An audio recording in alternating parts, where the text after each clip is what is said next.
Ao vivo conosco, agora em áudio e vídeo, o economista Felipe Salto, diretor da Instituição Fiscal Independente do Senado. Felipe, bom dia, obrigada por falar conosco.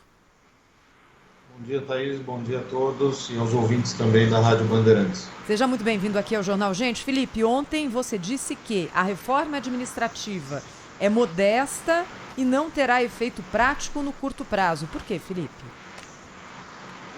Olha, o que eu disse é o seguinte, eu acho que é importante, é bom que a gente dê um passo na direção correta, mas é um passo modesto, né? Claro que a gente tem que destacar que demorou muito para ser apresentada a proposta. O que se espera, do ponto de vista da reforma administrativa, são duas coisas basicamente. De um lado, é maior eficiência na provisão dos serviços públicos, educação, saúde, segurança, defesa nacional, transportes, geração de empregos. E, de outro lado, uma racionalidade maior no Estado, né? Um funcionamento melhor da máquina pública. Claro, um terceiro fator que é desejável e é importante, sobretudo nesse momento de crise fiscal e econômica, é que essa reforma administrativa permitisse gerar alguma economia de recursos para o erário. Eu acho que isso vai acontecer como resultado dessa proposta que foi apresentada ontem, mas não no curtíssimo prazo, porque os servidores atuais estão sendo preservados. Então, todas as mudanças que estão sendo propostas devem valer para o médio prazo, né? Vão afetar os salários médios, as remunerações médias, não já no ano que vem, mas vai demorar algum tempo para que isso produza efeito. Felipe, muito bom dia.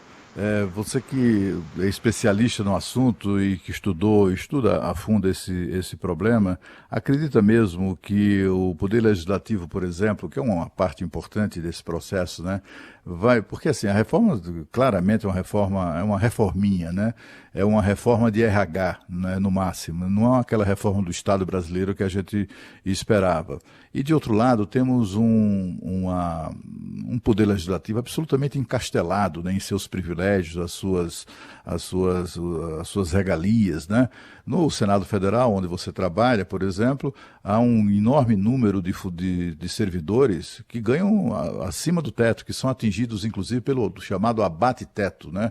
São tantos os penduricários, tantos truques, tantas malandragens para engordar os salários, que é inventar o abate-teto. Mas, ainda assim, esse teto tem sido desrespeitado nos três poderes. A gente não assistiu ontem o presidente do Senado se manifestar sobre isso, né? Aliás, ele nem sequer esteve presente na breve cerimônia de entrega do projeto na Câmara. O que é que se pode esperar, além do Poder Executivo? A gente já viu que não dá para esperar muita coisa, né? Mas o que se pode esperar do Poder Legislativo especificamente? Bom dia, Cláudio, bom estar aqui com você também. Eu acho que você coloca um ponto fundamental, que é o papel do Legislativo nas discussões das propostas que têm impacto fiscal. Eu acho que o presidente Davi Alcolumbre, o presidente Rodrigo Maia deram algumas contribuições relevantes, sobretudo recentemente ao firmar posição a respeito do teto de gastos, a importância de, como a gente diz, não dar um cavalo de pau nas regras do jogo, mas, de fato, há um desafio para os parlamentares, para o Poder Legislativo, para a Câmara e para o Senado, de não desvirtuar essa reforma que já nasceu tímida, e talvez até aprimorar. Um aprimoramento que poderia ser feito é estender aquilo que está previsto na redação do artigo 37, dada lá no artigo 1º da PEC, que foi apresentada ontem, para os servidores atuais. Eu me refiro ao fim de alguns privilégios, de vantagens, de progressão automática nas carreiras, que não tem motivo para não valerem já para quem está no serviço público hoje. Hoje a gente vê um artigo do Carlos Ari Sundfeld na Folha, que é muito interessante a esse respeito. Ele é uma reforma administrativa que vem sendo defendida pelo Armínio Fraga e vai nessa direção que eu estou falando aqui para vocês, né, de tentar fazer com que todo o serviço público pague uma parte dessa fatura, né, para que a gente tenha uma maior racionalidade, uma lógica melhor na atuação do Estado, na máquina pública. Bem, eu queria agradecer ao Felipe Salto, diretor da Instituição Fiscal Independente do Senado, que falou com a gente aqui na Rádio Bandeirantes. A ligação não estava lá, essas coisas na conexão da internet, viu, Felipe? Mas fica o convite aqui para você bater um papo mais longo conosco numa outra oportunidade. Obrigada, Felipe. Bom dia, hein? Bom dia a todos. Obrigado pela oportunidade. Muito obrigada. Felipe Salto, que é economista, fazendo aqui essas ponderações. E nesse artigo que ele cita hoje na Folha de São Paulo, o professor Carlos Ari Sanfeld faz uma pergunta que escuta, a gente precisa esperar anos para corrigir coisas que estão erradas? É isso mesmo? E agora, Cláudio Humberto, Eduardo Castro, nosso convidado aqui hoje no Jornal Gente, com essa briguinha entre o presidente da Câmara, Eduardo Maia, e o ministro Paulo Guedes. Se acontece isso no dia que chega a reforma administrativa na Câmara, para onde é que a gente vai, né, Cláudio? Esse é um mimimi, né, do presidente da Câmara, é mais um surto de mimimi do presidente da Câmara. Ele diz que não negocia mais com o ministro Paulo Guedes e vai negociar só com o ministro General Ramos, que né? O Paulo Guedes disse que a equipe dele não pode mais conversar com o presidente da Câmara. Maria, na quinta série acho que eu já era mais adulta, sabe? Na verdade é o seguinte, o que falta dizer é o seguinte, o Rodrigo Maia não dá bom dia sequer ao ministro da Economia desde abril. Eles romperam, na verdade, em abril, né? O presidente da Câmara precisa dizer por que ele tem que despachar frequentemente com secretários do Ministério da Economia. Que tipo de influência ele está tentando buscar quando ele convoca semanalmente secretários do ministro da Economia para despachar com ele. Eu acho que o presidente da Câmara tem que explicar isso mais claramente. A gente sabe os interesses que envolve quem tem a chave do cofre, né, que é o caso do Ministério da Economia. Então, assim, essa coisa de dizer que não tem mais diálogo com o Paulo Guedes, não tem, nunca teve. Aliás, esse diálogo já foi prejudicado até por iniciativa do próprio Rodrigo Maia lá atrás, no início do governo. Ele, inclusive, chegou a insultar o ministro ainda este ano, né, foi quando se deu o rompimento em abril. Ele em São Paulo, numa dessas palestras, ele insultou o ministro da Economia, disse, enfim, não vou repetir aqui os insultos, as imprecações. E foi ali que eles romperam. Não tinha conversa mesmo, nunca teve diálogo. Agora, eu acho muito estranho esse interesse do presidente da Câmara estar despachando com funcionários do Ministério da Economia. Para quê? Para influenciar o quê? Para tomar... Porque quando ele chama dois secretários importantes, como era o caso de ontem, para almoçar com ele na residência oficial da presidência da Câmara, não foi para comentar o jogo de futebol do fim de semana, né? Não foi para discutir receitas de bolo, né? Certamente não foi. Então, assim, é preciso que a autoridade pública torne mais claros os seus interesses.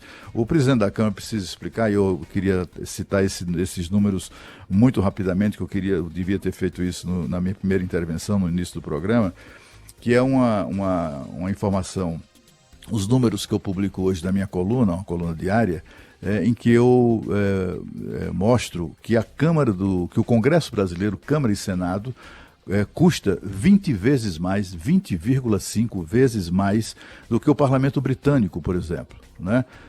O custo de cada senador e deputado, eu fiquei espantado com esse levantamento de um organismo internacional chamado União Interparlamentar. O custo de cada deputado, cada senador, custo senador-deputado, não é salário, custo, né? É de 7,4 milhões de dólares. Alguma coisa próxima dos 39 milhões de reais. É o quanto custam deputados e senadores no Brasil. A reforma do Rodrigo Maia nem sequer tangencia, nem sequer se aproxima de reduzir esse custo, né? Só para você ter uma ideia do que significa o absurdo, o parlamento brasileiro é o segundo mais caro do mundo, só perde para o parlamento americano, até pelas razões que a gente conhece, né? como eu disse, 20 vezes maior do que o parlamento britânico. A França tem 924 deputados e senadores, mas custa quase 8 vezes menos do que o Congresso brasileiro, né? Então, assim, esse tipo de reforma é que a gente precisa, de reforma de Estado que enxuga, que diminua o tamanho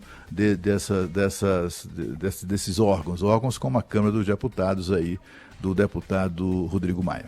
Cláudio, eu considero importante quando a gente traz esse ponto à tona, que é de fato um absurdo, o preço que ele custa, quando dava para custar menos, mas eu, por exemplo, acho que a gente não pode confundir e diminuir a Câmara e o Senado, ou seja, o Congresso Nacional como estrutura, do número de senadores e o número de deputados. Senador, por exemplo, eu acho que podia diminuir para 2, sem problema nenhum. Os Estados Unidos têm 2 senadores. Lembrando que o Senado representa os estados e a Câmara representa os brasileiros, né? Representa o total dos brasileiros.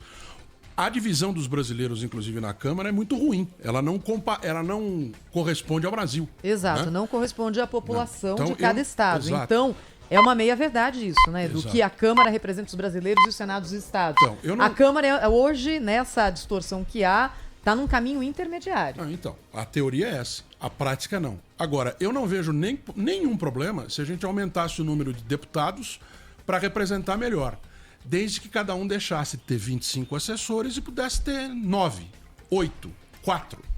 Acho que o parlamento iria representar melhor o Brasil, iria custar menos e seria mais eficiente. Senado da República... Eles não mexem, Eduardo. Oi? Eles não mexem então, na representação. A gente está aqui falando em tese, porque a gente sabe que não vai acontecer. Eles não mexem nem na representação, no equilíbrio da representação estadual. É uma injustiça que São Paulo tenha 70 deputados, né? E outros estados têm tem um número de deputados proporcionalmente muito maior. A bagunça está de um jeito que a população do estado do Amazonas é praticamente igual, diferença de 100 mil pessoas, à população do estado da Paraíba. A Paraíba tem 12 deputados federais, a Amazônia tem 9, Exato, tem 8. É isso. Entendeu? Quer dizer, está tudo bagunçado e eles não mexem em nada. Qualquer tentativa de mexer... E o pior é que se a gente diz para mexer, eles vão querer aumentar para empatar e não diminuir. Isso. Né? Mas o que eu quero dizer é o seguinte, o ponto que eu quero de fato bater é, o problema, a gente pensa, tem muito deputado, tem muito senador, não tem tanto assim. O que tem muito é agregado a um deputado e agregado a um senador que fazem com que o preço do parlamento seja maior do que o necessário. O peso e o preço. E muitas vezes o serviço entregue não é o equivalente a esse preço. É esse que é o... Na Europa, a maioria dos parlamentos não tem um exército de assessores para deputado, né? Para nenhum tipo de parlamentar. A maioria tem um assessor. Tem lá uma estrutura fixa da casa, né? Do parlamento, mas o assessor, o gabinete aliás, os deputados, por exemplo, na Câmara dos Comuns, não tem nem sequer gabinete. Não existe isso, né? Aqui não. Esses 25 parlamentares, Eduardo, é para o deputado do baixíssimo clero, que é fraquinho. Fora e não tem secretaria, essa coisa toda. Que não tem força política para ser integrante de nada. Se for integrante de comissão, ele ganha um outro gabinete e com mais uma pancada de deputados, né? Por exemplo, o deputado que é suplente da mesa diretora, ele não é da mesa diretora, é suplente. Na eventualidade de morrer um deputado da mesa diretora, ele assume no lugar. Esse que é suplente, são 7 titulares e 7 suplentes. Cada um dos 7 suplentes tem um gabinete a mais, com 11 assessores a mais. Vai além que precisa, dos 25. né? Vai que ele assume, ele tem que estar preparadíssimo. É uma esculhambação esse país. A esculhambação começa e termina na Câmara dos Deputados e no Senado. Os senadores têm, em média, 100 assessores. 90 a 100 assessores. Não é isso que tem que acabar.